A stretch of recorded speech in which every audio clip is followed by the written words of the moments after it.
In the name of Allah, who is the most merciful and most gracious. Assalamu alaikum, good morning. My name is Mariam Fatma and I am student of BA Honors 6th semester. Today my presentation chapter 4 and my presentation over a chapter probability sampling, sampling, purposeful sampling, volunteer sample, comparison of sampling method, special education sampling, strategies, sample size.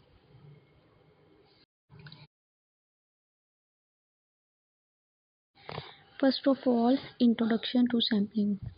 Sampling is the process of choosing a subset of individuals from a larger population to participate in research. Essential in research due to time, cost, and resource limitations. Two main approaches: probability sampling and non-probability sampling. Probability sampling, random, more representative. Non-probability sampling, targeted, practical, for special education.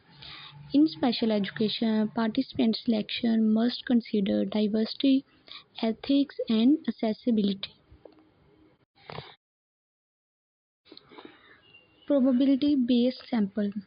First of all, define a sampling method where every member of the population has a non-equal chance of being selected.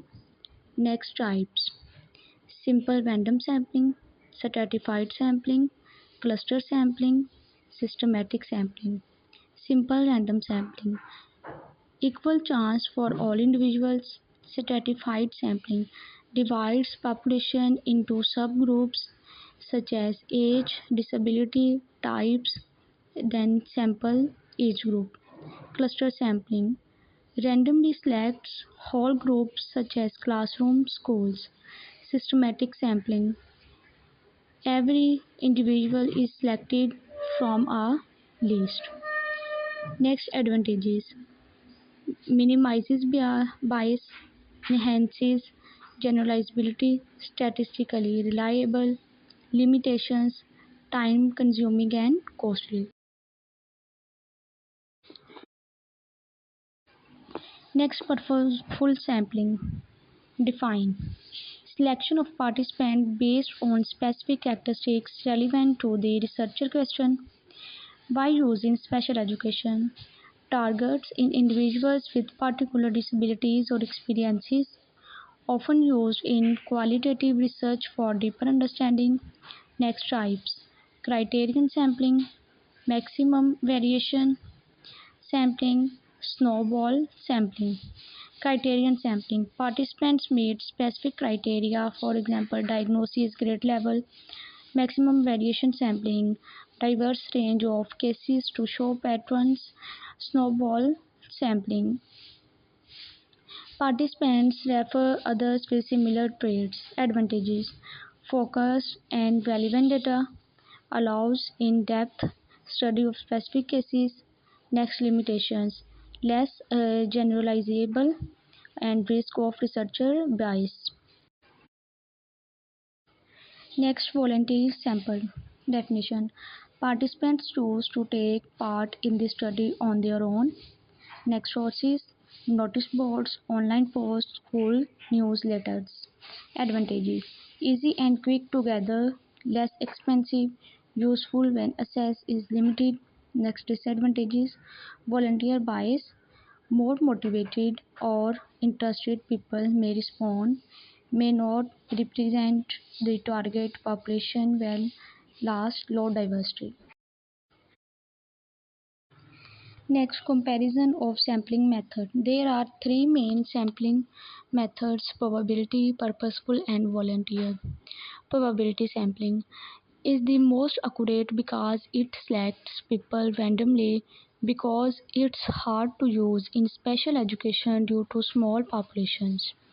Purposeful sampling is common in special education. It helps choose students with specific needs or disabilities, though it may not represent everyone. Volunteer sampling is easy and low cost, but the results can be biased because only interested people take part. Each method has pros and cons depending on the research goal. Special education sampling. Unique challenges, small populations, fewer students with specific disabilities, ethical concerns, consent from guardians and school authorities, heterogeneity, wide range of needs and abilities, exclusion risk. Students with severe profound disabilities often excluded representation, ensuring gender, disability type, and cultural. Next, strategies. Strategies for better sampling in special education, partner with schools, mixed methods, use of IPS records, provide accommodations, ethical approval. Partner with school, gain access through cooperation with school staff, mixed methods, combine probability and non-probability techniques, use of IB records, help identify eligible participants, provide accommodations, ensure access for non-verbal, visually hearing impaired students, ethical approval, follow IRB or school ethics board guidelines. Sample size. What is sample size? The number of participants included in a study. Factors affecting sample size, researcher design, population size, resources available. Researcher design. Qualitative needs smaller, quantitative needs larger. Population size. Fewer options in specialized search. Resources available. Time, budget, access. Data analysis needs. Statistical power for quantitative studies. Thank you for your attention and thank you for your listening.